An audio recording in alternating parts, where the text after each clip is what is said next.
The kitchen chair sat in the middle of my living room like a crime scene marker, rope still dangling from its wooden arms. My 7-year-old son, Colby's wrists were so raw that the paramedic had to be extra gentle when checking his pulse. His communication device, the one he used to tell me, "I love you" every night, lay smashed on the floor. The neighbors who called 911 were still outside, Mrs. Patterson crying into her husband's shoulder because of what she'd witnessed through our window. But none of that compared to what I would show my family 3 days later on a laptop screen that would change everything. My name is Melody, and I'm 34 years old. I work as a warehouse supervisor at a distribution center 40 minutes from our home in suburban Cincinnati. It's not glamorous work, but it pays enough to keep a roof over our heads and cover the endless therapy appointments, specialized equipment, and medical bills that come with raising a child with severe autism. Every morning, I wake up at 5:30, check on Colby to make sure he slept through the night, prepare his visual schedule for the day, and set out his clothes in the exact order he likes to put them on. Blue shirt first, always blue on Tuesdays, then his soft pants with no tags, then his special pressure vest that helps him feel calm.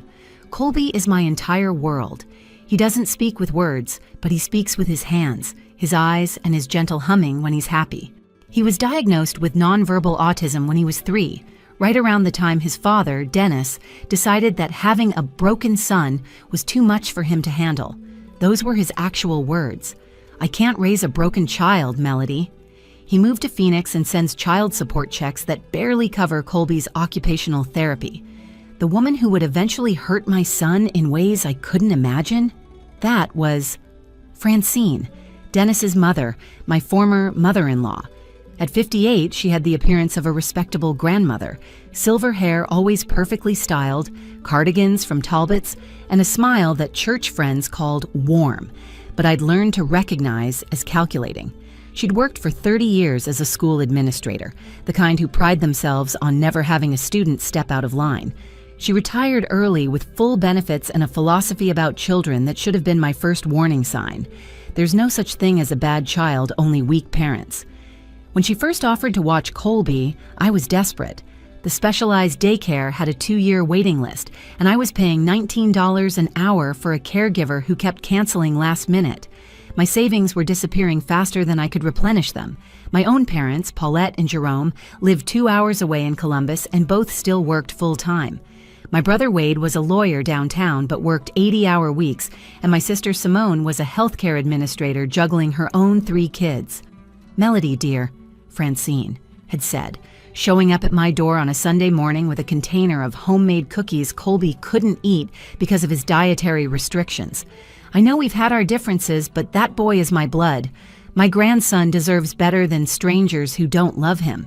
I wanted to remind her that she'd seen Colby exactly 4 times since the divorce, and once was at a grocery store by accident. But desperation makes you ignore your instincts.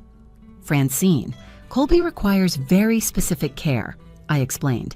"He has sensory processing issues. He follows strict routines, and changes upset him deeply. When he flaps his hands, that's him being happy. When he rocks, he's self-soothing. These aren't behaviors that need correcting." She nodded, taking out a small notebook. "Of course, I educated hundreds of children, Melody. I understand different learning styles." That should have been warning number 2. She said learning styles, not neurological differences. She saw Colby as a student to be taught, not a child to be understood.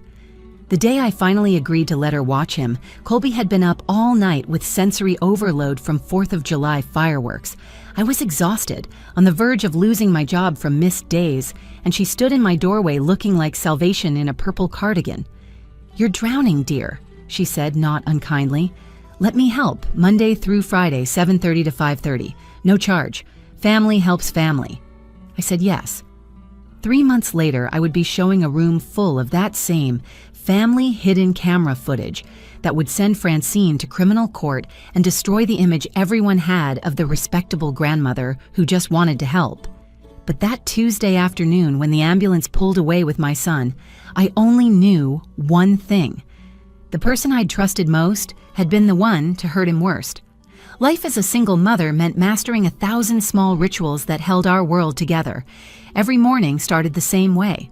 Colby would wake at exactly 6:15, not because of an alarm, but because his internal clock ran with military precision. I'd hear him in his room, humming the tune from his favorite sensory video, a signal that meant he'd slept well. On good days, he'd already be sitting on his bed, rocking gently, waiting for me to come in with his morning pressure hug, the deep, firm embrace that helped his nervous system prepare for the day. Our house wasn't much, a 3-bedroom rental in a neighborhood where the schools had good special education programs. I'd painted Colby's room a soft blue, the exact shade he'd pointed to at Home Depot, one of the few times he'd shown clear preference for something. His toys were organized in clear bins, labeled with pictures so he could find what he needed without frustration. The kitchen had visual cards on every cabinet showing what was inside. The bathroom had a step-by-step chart for brushing teeth. Some people might see it as excessive, but for Colby, this structure meant freedom from anxiety. After Dennis left, I rebuilt our entire life around Colby's needs. My job at the distribution center wasn't my dream career, but my supervisor, Robert, had a nephew with autism and understood when I needed flexibility. "Family first, Melody," he'd say when I had to leave for a therapy appointment. "The packages aren't going anywhere." The pay was decent, $17 an hour plus overtime, and the health insurance covered most of Colby's therapies. Still, the copays added up. Speech therapy twice a week, occupational therapy 3 times, behavioral therapy on Saturdays. My credit cards carried balances I tried not to think about. The morning Francine made her offer, I just received a call from my 3rd caregiver in 2 months saying she'd found a better-paying job. I was sitting at my kitchen table, looking at my budget spreadsheet, trying to figure out how to make the numbers work. Colby was in the living room, lining up his toy cars in perfect rows, an activity that could keep him calm and focused for hours. "You look tired," Francine had said, letting herself in with the spare key I'd forgotten she still had from when Dennis lived here. "I'm fine," I replied automatically, closing my laptop so she wouldn't see the overdue bills. "No, you're not." She sat down across from me, her perfume, something expensive and floral, filling the small kitchen. "I've been doing a lot of thinking since Dennis moved away. I wasn't the best mother-in-law to you, Melody. I blamed you for things that weren't your fault." This was unexpected. Francine had never apologized for anything in the 5 years I'd known her. "When Dennis was young," she continued, "I was so focused on my career that I missed things, important things. I have regrets. But I'm retired now and I have time. Let me help with Colby." "Francine, it's not just babysitting. Colby needs constant supervision. He can't tell you if something's wrong. He gets overwhelmed by loud noises, bright lights, certain textures. Sometimes he has meltdowns that can last an hour." "I raised 3 children while working full-time," she said, a slight edge creeping into her voice before she softened it again. "And I spent 30 years managing hundreds of students, including many with special needs." That wasn't exactly true. She'd been an administrator, not a special education teacher, but I was desperate, and she was family, and she was free. I spent that entire first Sunday training her. I showed her how Colby tapped his chest when he was thirsty, rubbed his stomach when hungry. I demonstrated how to use his communication device, a tablet with pictures he could press to express basic needs. I walked her through his medication schedule, the signs of sensory overload, the specific way he needed to be redirected when he started repetitive behaviors that could hurt him. "This weighted blanket helps when he's anxious," I explained. "And this chewy necklace is for when he needs oral input. Never take it away as punishment." "Punishment?" Francine raised an eyebrow. "I don't believe in punishment, Melody. I believe in teaching consequences." Something about the way she said it made my stomach tighten, but I pushed the feeling aside. My mother, Paulette, had always said I was too protective, too quick to assume the worst about people. Maybe this was Francine's way of making amends, of being the grandmother Colby deserved. That first Monday, I sat in my car for 10 minutes before driving to work, watching through the window as Francine settled onto the floor next to Colby, picking up one of his toy cars. He didn't pull away, which was remarkable. Maybe, I thought, this could actually work. Maybe sometimes people surprise you. I couldn't have known that 3 months later, I'd be reviewing footage that would make me understand that when someone shows you who they are, you should believe them the first time. The first week felt like a miracle I'd been afraid to hope for. Every evening when I came home, Francine would be sitting on the couch with Colby nearby, usually engaged with his iPad or arranging his toys. The house was cleaner than I'd left it. Dishes done, carpet vacuumed, even the perpetual pile of laundry had been folded and put away. Francine would hand me a detailed note about Colby's day, what he ate, when he took his medications, how long he napped, what activities they did together. "He's responding well to structure," she told me that Friday, her tone professional. "I've implemented a reward system. When he completes tasks without fussing, he earns screen time." "Colby doesn't really understand reward systems the same way typical kids do," I explained gently. "His therapist says his brain processes motivation differently. All children understand cause and effect, Melody. You just have to be consistent." By the third week, small things started to feel wrong. Colby's teacher, Ms. Rodriguez, pulled me aside at pickup from his weekend social skills group. "Melody, I wanted to check in. Colby seems more anxious lately. He's been resistant to sitting in chairs during our circle time, which is unusual for him. Has anything changed at home?" That same week, Colby started having nightmares again, something we'd worked through months ago. He'd wake up crying, pressing himself into the corner of his bed, his usual self-soothing techniques not working. When I tried to comfort him with his weighted blanket, he pushed it away violently, something he'd never done before. "Maybe he's just going through a developmental phase," Francine suggested when I mentioned it. "Children test boundaries, even special needs children." The way she said special needs always sounded like she was saying broken, but I needed her help. The wait list at the specialized daycare hadn't moved, and I'd just been promoted to shift supervisor, which meant a $2 raise but also more responsibility I couldn't abandon. The breaking point started small. I came home early one Thursday with a migraine. Francine's car was in the driveway, but when I walked in, the house was silent. No humming from Colby, no sound from his usual videos. I found them in the kitchen. Colby was sitting rigidly in a chair, his hands folded in his lap, tears streaming down his face. Francine sat across from him, reading a magazine. "What's happening?" I asked, my migraine instantly forgotten. "He threw his lunch on the floor," Francine said without looking up. "He's learning that actions have consequences. He sits there until he's ready to apologize." "Francine, he can't apologize.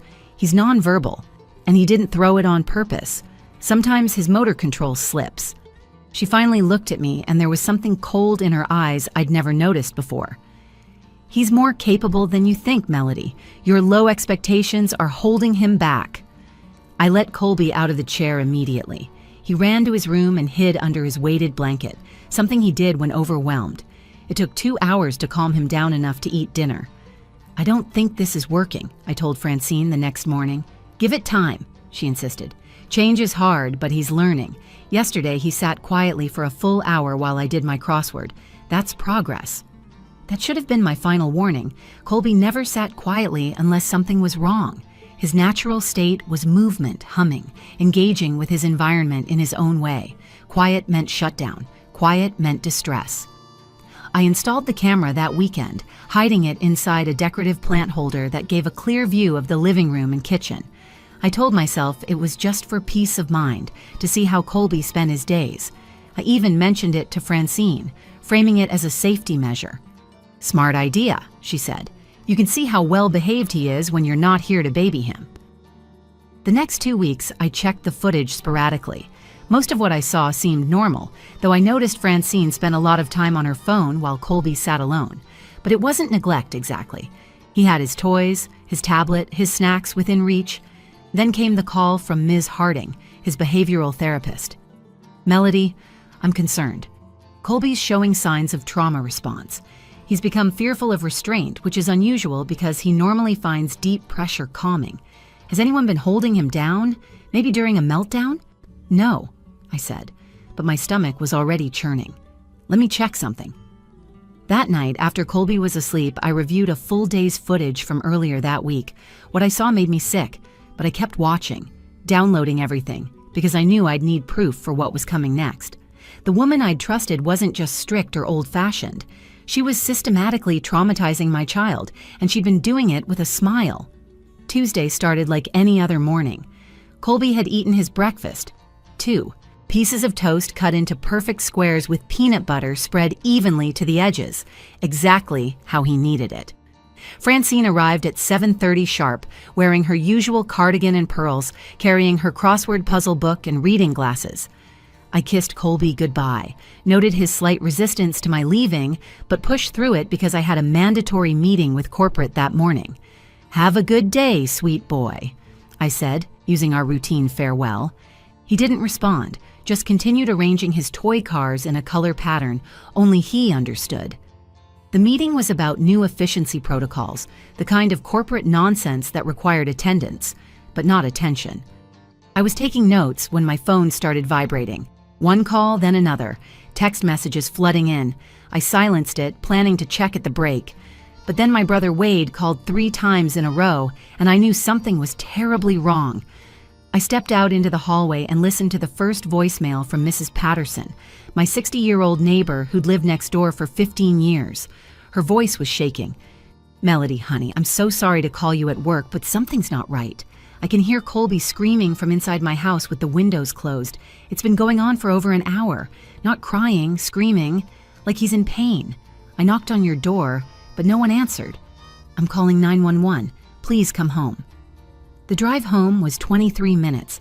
I know because I watched every second tick by on my dashboard clock, running red lights when I could, my hands gripping the steering wheel so tight my knuckles went white. I called Francine 6 times. No answer. Called the house phone. Nothing. Wade called me back while I was driving. "Mel, what's happening? Mrs. Patterson called Mom, and Mom called me. She said there's an ambulance at your house." "I don't know," I said, my voice sounding strange and distant. "Francine was watching Colby. I don't know." When I turned onto my street, it looked like a crime scene. 2 police cruisers, an ambulance, 3 fire trucks, neighbors standing on their lawns, phones out, recording. Mrs. Patterson rushed to my car before I'd even fully stopped. "They got him out," she said quickly. "He's okay. He's in the ambulance. But Melody, honey, what I saw through your back window before they arrived, that woman had him tied to a chair, with actual rope." The EMT, a young woman named Janessa, was gentle as she explained Colby's condition. Severe dehydration, rope burns on his wrists and ankles, signs of extreme distress. His diaper, which he still wore because of delayed potty training related to his autism, hadn't been changed in hours. His communication device was found broken in the trash can. "We're taking him to Cincinnati Children's," Janessa said. "You can ride with us or follow." "I'll follow," I said, because I needed to see Officer Rivera, who was documenting the scene. "Ma'am, we need to file a report," he said, his notebook out. "Your neighbor reported hearing distress for approximately 90 minutes before calling. When we arrived, we found your son restrained to a kitchen chair in the center of the living room. The caregiver was not present, the front door was locked, but the back door was open. Your son was unable to communicate his needs and showed signs of severe neglect." "Where was Francine?" "The caregiver? She's my former mother-in-law. We haven't been able to locate her yet.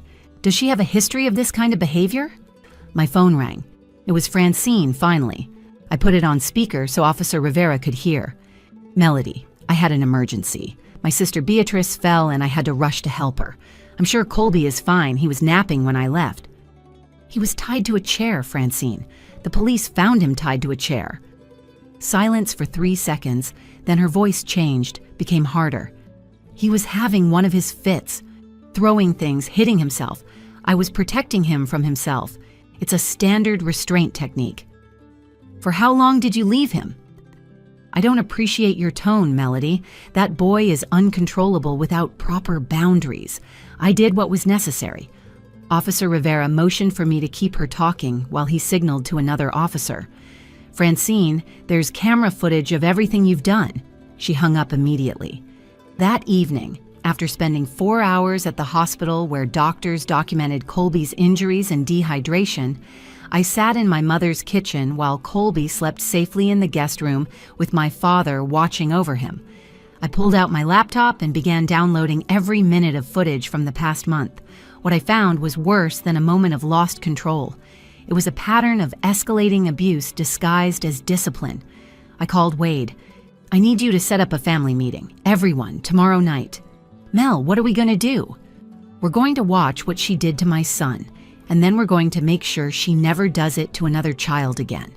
Wednesday evening at 6 o'clock, 18 people gathered in my mother's living room. I'd insisted everyone be there. Francine and her husband, Hank, Dennis, who'd flown in from Phoenix looking haggard and confused, my parents Paulette and Jerome, my siblings Wade and Simone with their spouses, Francine's sister Beatrice, and even Francine's older brother Carlton, who'd driven down from Dayton. My mother had set out coffee and cookies that no one touched. The tension in the room was suffocating. Francine sat in the wingback chair like she was holding court, wearing a navy dress and her pearl necklace, looking every inch the respectable grandmother she pretended to be. "This is all a terrible misunderstanding," she began before I could speak. "Melody has always been dramatic about Colby's condition. The boy had a meltdown. I used a standard restraint technique for his safety, and I had to step out briefly for a family emergency. Beatrice, tell them about your fall." Beatrice looked confused. "What fall?" "Francine, I haven't seen you in 2 weeks." The room went quiet. Francine's face flushed slightly, but she recovered quickly. "I meant Margaret, our cousin. I misspoke." "Stop," I said, standing up with my laptop. "Everyone needs to see what's been happening." I connected the laptop to my mother's television, my hands steady despite the rage building in my chest. "This is ridiculous," Francine said. "I don't consent to being filmed." "You knew about the camera," I reminded her. "I told you it was there for Colby's safety. You said it was a smart idea." The first clip began. Monday morning 3 weeks ago. Colby was playing with his sensory blocks, the soft ones that helped him stay calm. Francine walked over and snatched them away. "7-year-olds don't play with baby toys," her recorded voice said sharply. When Colby reached for them, she slapped his hands, not gently. The sharp crack made my mother gasp. "Francine," Hank said, his voice strangled. "Keep watching," I said. The next clip, Colby using his communication device to request lunch, the tablet saying in its robotic voice, "Hungry, please, sandwich." Francine taking the device and putting it on top of the refrigerator. "You can talk," she told him. "I know you can. You're choosing not to. You won't eat until you use your words." The footage showed Colby tapping his chest frantically, his sign for thirsty, then rubbing his stomach for hungry. Francine sitting at the kitchen table reading her magazine, ignoring him completely. 2 hours and 17 minutes passed before she finally gave him half a sandwich and a juice box. Dennis stood up, his face pale. "Mom, what the hell are you doing? He can't talk. He has severe autism." "Sit down," I said. "There's more." The worst clips came next. Colby having a sensory overload, flapping his hands, spinning in circles, making high-pitched sounds, all normal stimming behaviors that helped him regulate. Francine grabbing him by the shoulders, shaking him. "Stop acting like an animal. You're not an animal. You're a child. Act like one." Then came the restraint footage. The first time, she used dish towels to tie his hands to the chair arms. "You'll sit here until you learn to be still like a normal child." She left him there for 45 minutes while she watched her soap operas, occasionally muting the TV to ask, "Are you ready to behave?" The camera captured everything. Colby's terrified face, his attempts to communicate distress, the way he eventually went completely silent and still, dissociating from the trauma. "Jesus Christ, Mom," Dennis whispered, tears running down his face. "He's just a little boy. He's my son." But I wasn't done. The final footage was from Tuesday, yesterday. This time, she used actual rope from the garage. She tied his arms to the chair, then his ankles to the chair legs. "Your mother coddles you," she told him, her face close to his. "But I know better. You're going to learn discipline if it kills me. 7 hours. 1 for each year you've wasted pretending you can't be normal." The timestamp showed she left at 12:47 p.m. Mrs. Patterson called 911 at 3:23 p.m. Nearly 3 hours alone, tied to a chair, unable to move, unable to call for help, unable to even reach the water cup she'd left mockingly just out of reach on the table. When the footage ended, the silence was deafening. Everyone stared at Francine, who had gone from red to white to gray. "I was helping him," she said, but her voice had lost all authority. "Children need discipline. He needs to learn." "Learn what?" My father stood up, and I'd never seen him so angry. how to be traumatized, how to fear the people who should protect him. Carlton, Francine's brother, spoke for the first time. "Francine, this is what Dad used to do to us. Don't you remember? The rope, the chair, the hours of being told we weren't good enough. You swore you'd never do that to your kids." "But I didn't," she said desperately. "My children turned out fine." "Did we?" Dennis asked. "Mom, I've been in therapy for 5 years dealing with what you call discipline. And now you've done worse to my son, to a disabled child who can't even tell us what you've done to him." Hank was the first to leave that night, but not before saying something I'll never forget. He looked at Francine, his wife of 35 years, and said, "I don't know who you are anymore. Maybe I never did." He moved out that same week and filed for divorce within the month. Their marriage couldn't survive the revelation of who Francine really was beneath the pearls and cardigans. The criminal case moved faster than I expected. Officer Rivera had been thorough in his documentation, and the prosecutor, a woman named Patricia Chen who had a brother with autism, took the case personally. Francine was charged with child endangerment, false imprisonment, and abuse of a disabled person. Her lawyer, probably recognizing the mountain of video evidence against her, advised her to take a plea deal. Guilty on all charges, 5 years probation, 300 hours of community service, specifically in disability awareness programs, and a permanent ban on unsupervised contact with minors. The day of her sentencing, she stood in court and said she was sorry if anyone misunderstood her intentions. Not sorry for what she did, just sorry we didn't understand. The judge, thankfully, saw through it. "Ms. Francine," he said, looking over his glasses at her, "I've reviewed hours of footage showing systematic abuse of a vulnerable child who couldn't speak for himself. Your intentions don't matter. Your actions do. This plea deal is generous, and I suggest you use this opportunity to genuinely understand the harm you've caused." Dennis surprised everyone by moving back to Cincinnati permanently. He took a lower-paying job but said being near Colby mattered more than money. He started attending therapy with Dr. Morrison, who specialized in autism family dynamics, and slowly began building a real relationship with his son. Not trying to fix him or make him normal, but learning to enter Colby's world instead of forcing Colby into his. "I failed him once," Dennis told me during one of Colby's therapy sessions. "I won't fail him again." My family rallied in ways I never expected. Wade and his wife Kelly started taking Colby every Saturday so I could have a break. Simone used her connections in healthcare to get Colby into an innovative communication program at Cincinnati Children's. My parents sold their house in Columbus and moved closer, transforming their basement into a sensory room where Colby could safely stim and regulate. But the most remarkable change was in Colby himself.